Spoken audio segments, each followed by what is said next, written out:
Friends welcome back to my channel. ఈరోజు నేను కట్టె పొంగల్ ఎలా ప్రిపేర్ చేసుకోవాలో చూపిస్తాను. ఇక్కడైతే నేను కుక్కర్ తీసుకొని అందులో ఒక గ్లాస్ బియ్యం, ఒక హాఫ్ గ్లాస్ పెసరపప్పు వేసుకొని రెండు డ్రై రోస్ట్ చేసుకుంటున్నాను. సిమ్లో పెట్టుకొని రెండు మంచిగా ఫ్రై అయ్యే వరకు వేయించుకోవాలి. ఆరెంజ్ షేడ్లో వచ్చే వరకు, చల్లారే వరకు వెయిట్ చేయాలి. ఆ బియ్యం చల్లారిన తర్వాత మాత్రమే అందులో వాటర్ పోసి బియ్యం పెసరపప్పు వాష్ చేసుకొని 1:3 రేషియోలో వాటర్ పోసుకొని కుక్కర్లో పెట్టుకుంటున్నాను. అదే మీరు విడిగా అన్నం వండుకుంటుంటే కనుక 1:4 రేషియోలో వాటర్ వేసుకోండి. నేను ఇక్కడ బియ్యము పెసరపప్పు రెండు కలిపి 1.5 గ్లాస్ అయింది కదా, కాబట్టి 1.5 గ్లాస్కి ఇంటూ 3 రేషియోలో వాటర్ వేసుకున్నాను అనమాట.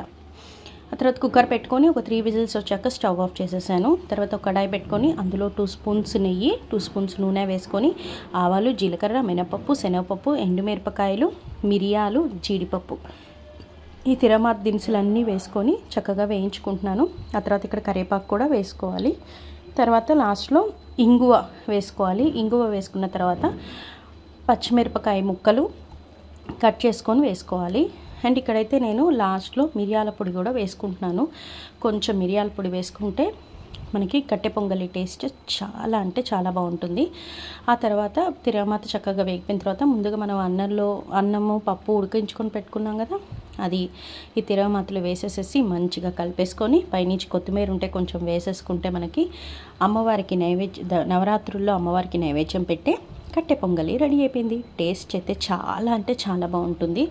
ఈ వీడియో కనుక మీకు నచ్చినట్లయితే లైక్ చేయండి, ఛానల్ని సబ్స్క్రైబ్ చేసుకోండి.